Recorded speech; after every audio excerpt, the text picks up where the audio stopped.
You look terrible. I want you to eat. I want you to rest well, and a month from now, this Hollywood big shot's gonna give you what you want. It's too late. They start shooting in a week. I'm gonna make him an offer he can't refuse. Welcome back to Thinking Critical. This is Wes, and I was shocked. I was surprised. I saw on the YouTubes there was a thumbnail, and my buddy Jimmy from Comic Quirks, the comic book teddy bear himself, has bowed out of DC and Marvel Comics. And I decided I should bring him onto the channel. We are good friends, just to see what's going on. What's going on, Jimmy? Can I talk you off the ledge? What's going on? Not much, man. I just got tired of what they were doing, and I said I'm out. That's pretty much what's going on. So you're just going cold turkey. You're not going to read any DC or Marvel anymore, or is it just new comics? Just the new modern comics. I mean, I still have. I just bought this Superman. I think it was 240, and I was like, it's Kurt Swan on Superman. Denny O'Neil writing. You can't go wrong. And I read it, and I was like, that's like a full story arc if it was today. And I got That's my money true. I was just talking to Perch about this. I was like, I got through one issue of Shadow Man, and there was a beginning, middle, and end. I was shocked. I was like, hey, obviously the overall story is going to continue, but they don't write comics like this anymore. I do find it a little bit frustrating myself. So what was the impetus? Is it one specific comic book, or did you just get fed up altogether? I kind of got fed up altogether because like this past, I want to say month, I just kind of like stopped reading out of nowhere. Not really for any reason. And I had to do like a lot of soul searching. I delved into myself. I did an Oprah Winfrey and just went into myself. And I was like, why did I stop reading? And also what's the matter with comic books that made me stop reading? Or if it's just me. And you ask yourself, am I missing it? Yes, and I kind of wasn't. Because I got a lot of back issues here. I mean, like I still got to get through V for Vendetta because that's a heavy book, dude. Like, also it takes forever because it's Alan Moore. But and I was like, I got a lot of back issues that I haven't finished or I haven't read yet or haven't even started. And these new issues aren't doing anything for me that makes me want to go, I need to pick this up. I need to pick this up. The closest thing I had was Ram v Swamp Thing. And his future state was pretty damn good. But this new arc where it goes like it was just like issue 1 was just like very by the beat book. It was like it just felt like he flopped it out. And I was like, oh, you were in my good graces, and then you just everybody's got a not so great. But no, issue 1 was very average. Issue 2 was definitely a step up, but I think he's building towards something. Although he only has 10 issues to work with, it is a limited run. But if you have a limited run, you're able to like condense things a little bit, though. So you should tell more in each issue. That's what I think. But yeah, and so I did some soul searching. Also with the help of my really good friend Skip and Tosh, who's been on the channel here quite a bit. And he was just like, dude, they don't care about us. And that hit me hard because I was just like, yeah, they don't, because they're not listening to the fans. And then like a week after Skip told me that, I can't believe they do this. A week after he told me that Tom Brevoort was on Word Balloon with John Suches. Nothing against him. John and I are good friends. It's just what he said, though. I asked because this was like right after the last stream I was on with you for the Comics Aficionados. And I said, World War She-Hulk is going to be great. Like, I'm going to be there for it. It's Jason Aaron. And then he said World War She-Hulk's going to be just as good as Enter the Phoenix and Age of Khonshu. And I was just like, you are living in your own bubble, sir. Everyone hated those. Not a good proclamation to make. You're setting the bar pretty low. Yeah. I was just like, oh, I gave you a chance. Did he say better than? He said just as good as? Just as good. He said just as good as the last 2 arcs.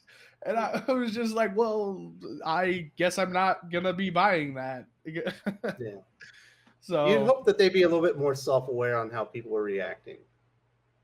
totally, you stuff. think they have a marketing team like informs the main editors, like probably like once a week or once every other week about what direction people are liking or which things they're not, and then they can like work towards whatever. And apparently they just don't. So why should I I just feel care? like they're disconnected from their Yeah, customers. totally. Like Definitely. why should I care about modern Marvel if they don't even care about us? Because they also don't even like I talk about this in length with in my video where it's like if they don't care about their own like creators, why would they care about us? Like Ed Brubaker, a guy who I don't think I've heard like say anything. I've never heard him do an interview. I've never heard him in the media. Like I've never heard him speak. He went on to Kevin Smith's podcast and he said, yeah, Marvel's not really paying their creators for their creation and implementing them into the MCU. So he said he got paid more for his film cameo than he did for the creation of Winter Soldier. And the Winter Soldier is like $1 billion movie. It's just kind of like a slap in the face. Like again, Rob Liefeld talks about how I said in the video that he was the one who didn't get paid 10 checks from Marvel, but it was actually a different guy that he retweeted. So at least I put the full tweet in the video, but I did make a mistake there. It's just So the video you're talking about, there is a longer video. It's going to be the video description if you want to go over to Jimmy's channel and check it out. I highly recommend you do that. He's got great content, and you're going to want to check that out. He's got some cool stuff that he's going to be doing this week as well. I just don't really. I don't think of one title that you were like dying to read, like at Modern Marvel or DC. I can't think Daredevil. of one. I'm not. See, if I was a Daredevil fan, I probably would read it too. You need to go read Frank Miller's Daredevil, and you'll be a Daredevil fan, and then you'll go read all the other ones. That wasn't enough. I liked Man Without Fear, and then I'm gonna get a lot of shit for this. I got bored during Born Again. Okay, well, I don't know what to tell you, man. Hey, listen, I think Watchmen is completely overrated. So these things happen. Just because something is classic doesn't mean we all love it equally, you know? That's true. That's true. Like, I love Alan Moore's Swamp Thing more than pretty much like half the universe. But like, if you talk to anyone in modern comics, like not writers, just readers, they're just like, it was okay. You're just like, it was okay. That's like my third favorite comic story run of all time. Yeah, I think I could do. I have the omnibus right there. Beautiful. So getting kind of back to it. So Skips was like, hey, listen, they don't care about you. And he's got a point, you know, if you're not exactly doing reviews on your channel, you have more of an interview channel plus doing some commentary. So why waste your time and money? I completely understand why, if you're not getting any joy out of it, if it's just bringing you down, there's no real reason to keep spending your time and money. Those things are better spent elsewhere. So. Yeah. And like, I figured like, we kind of talked through it and with each other, and I'm just like, he doesn't really even follow DC and Marvel to like the fullest, like a lot of people do, but he likes to follow his friends, his creators who are like that he loves and who he's friends with in the industry. And I'm like, I'm gonna do that as well. Like Joe Corrales Beckstar, I ordered everything that's gonna come out of it because like he's my friend. I'm gonna support him. And like just creators I love, like Robert Kirkman. Like I have not read a bad thing of Robert Kirkman, and I make a joke in there, just like Battle Pope. You're not what? Battle Pope? Like that sounds stupid. And you get into it, and you're like, it is stupid, but it's fun. So like it's just fun. So I'm just gonna. There's a lot of fun stuff going on at DC or Marvel. I think that's one of the problems. It's not just the elongated stories, and you don't even get a story in a $5 comic book. There's not a lot of fun there to be had. You know, you have to go find it. It's tough to go find the fun stuff. There are definitely more fun comics happening on the indie scene for certain. Yeah. So I'm just following the independent creators that I like Ed Brubaker. I just picked up Kill or Be Killed and off Eric Breen's recommendation, and I'm possibly gonna enjoy it. I mean, I haven't read anything bad by him either. So and like Big Two, like what they do, they get these great young new artists. I mean, writers. I mean, they're not really. Also, we'll get into that in a bit. They get these new writers, and then they don't treat them right.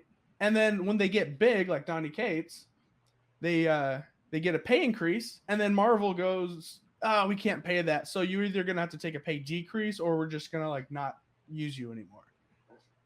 And that kind of sucks too, because you're like, well, you're not hiring the best people for the job. You're hiring mediocre people for mediocre work and even worse pay. Pele and I were just talking about it. You know, I know a lot of people are talking about. You know, I'm not getting credit for these things or these things. Like, listen, you're gonna have to go make your own stuff. If you're working for DC and Marvel, you know, those are big corporate enterprises. As far as they're concerned, they're doing you a favor, letting you work on these characters that you probably grew up loving. So yeah, a lot of the most creative stuff's going on the indie scene. The art is very mediocre, and I think it started with. I was thinking about it. I think where it started was Matt Fraction's Hawkeye, because I love Matt Fraction, man. I love you for saying that.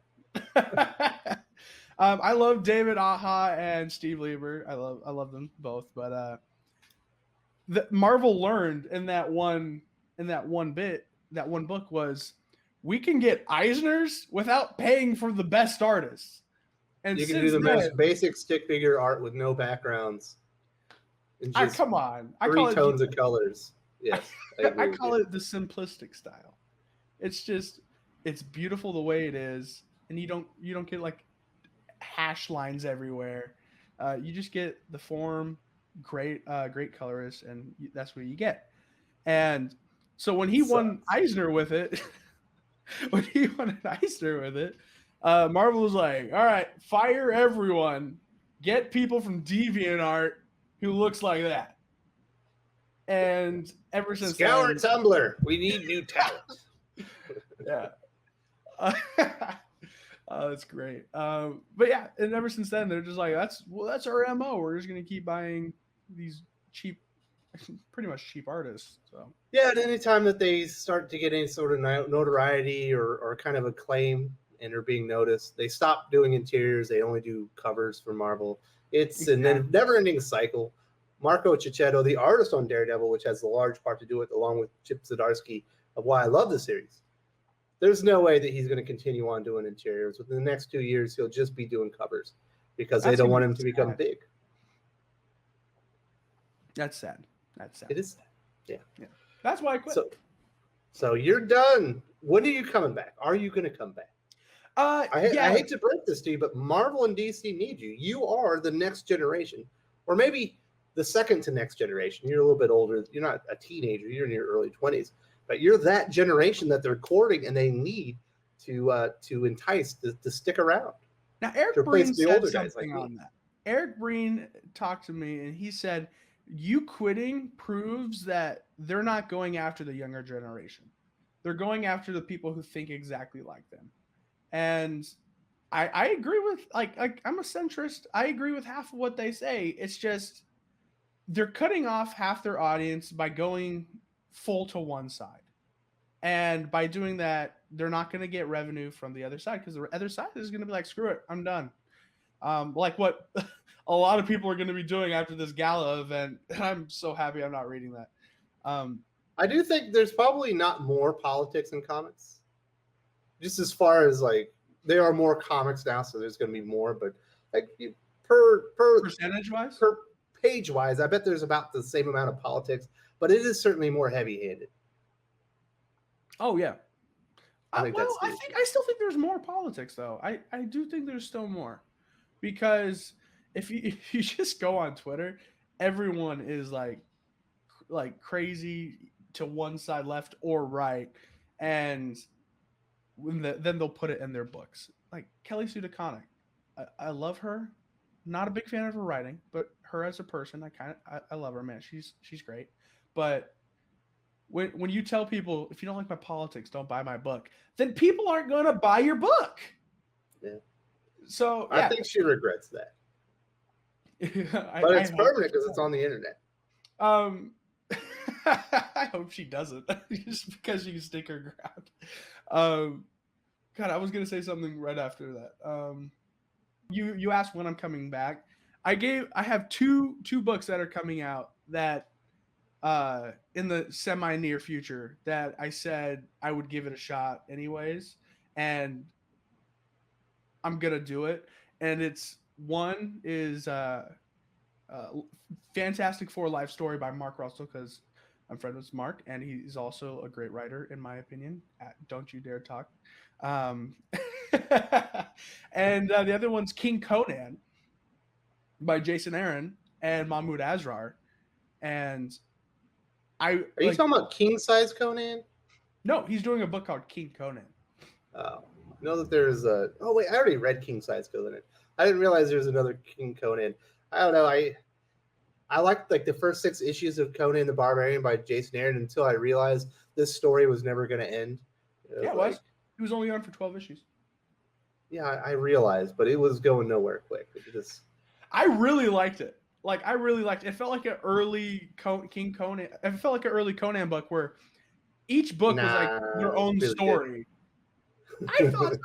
I thought so. Each book was like their own story, and like it's not like one story throughout. It's just each book you pick up. There's like, he's an old man, and another one, oh, he's a young man in Samaria. No, I'll get you that. I'll give you that part. But there's a lot of stuff that wasn't very true to Conan. If you don't know this, I am a huge fan of Robert E. Howard's creation. In fact, one of my children may or may not be named Conan himself. So this is one of the areas that I'm actually serious. Yes. That's baller, dude. Yeah, this is one of the areas that I'm actually quite well read up on. So, Savage Sword of Conan, which doesn't follow the exact same format that you're talking about, like the original stories, I think is a much more true depiction of the character. That is from Jerry Duggan, who I'm not a big fan of. The art from Ron Garney is amazing, and Jerry Duggan, for some reason, he can't write X-Men, he can't write Deadpool or any type of young character, but he can write the shit out of Conan. And Alex Ross art on the cover. Yes, absolutely. Yeah. And also, I had Jim Zub on, and we talked about his Conan, and I kept thinking, man, like I feel so bad for not picking up that latest issue that he wrote. I was just like we had a graphic novel sale at my shop, so I chose to go with the graphic novels instead of the single issue of Conan. But since he was on, he was talking specifically about it. I was just like, that sounds so good. But yeah, Jim Zub's a good Conan as well. I don't know. I'll be honest. Jim Zub, when they place him on a series, that means it's going to die soon. What? You mean like he's the guy they get? Yeah. When the series is winding down and the sales aren't there, they throw Jim Zub on it to kind of finish it off, and then it dies.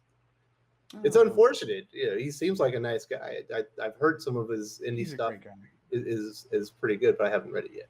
I don't understand how he has time for anything, dude. That guy writes like 5 books, and he's a professor at a college. Yeah.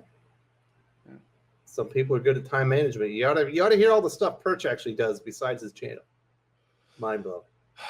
It'd be like a 10-minute intro, but yeah, I could watch it. So that's that. You were done with DC and Marvel. You're sticking with your indies and you're sticking with your back issues. Yeah. They lost you as a customer because you don't think the content's good. You've seen a decreased quality as far as the art, and you don't like the fact that Tom Brevoort isn't listening, or nobody at Marvel is listening to their customers. So if they don't care about you, why should you care about them? Is that about sum it up? Yep, exactly. All right, Jimmy, I imagine, like I said, you are the customer that they're supposed to be keeping around, and they've lost another fish, has gone off the hook, and is returning to the indie world. I do wish you the best, my friend, and definitely go check out Jimmy's channel. He's got some great content, and we'll definitely have him back here again. Do you have any final words about you leaving DC and Marvel? Deuces. Like, see you when I see you. Yeah. Check out my channel. It's fun. I'm gonna be your new 3rd favorite YouTuber. And I just updated all my stuff, and it took me about 2 weeks. I got an intro video specifically for you. Not you, I don't know, whatever. but it's fun. Yeah, I'm happy. I'm literally something just clicked in my head that I go, okay, I know how to do this shit now. So I'm having a blast with all this. All right. You going to be doing interviews again soon? I noticed they dropped off. I took a break, not just from interviews, from YouTube, from like 2 months, because I was just like in that headspace of like, I don't know what I want to do anymore, just besides interviews. Yeah, I'll try to get some people back. All right. There you go. All right, man. I do appreciate the time, and we'll talk to you later. All right. See you guys.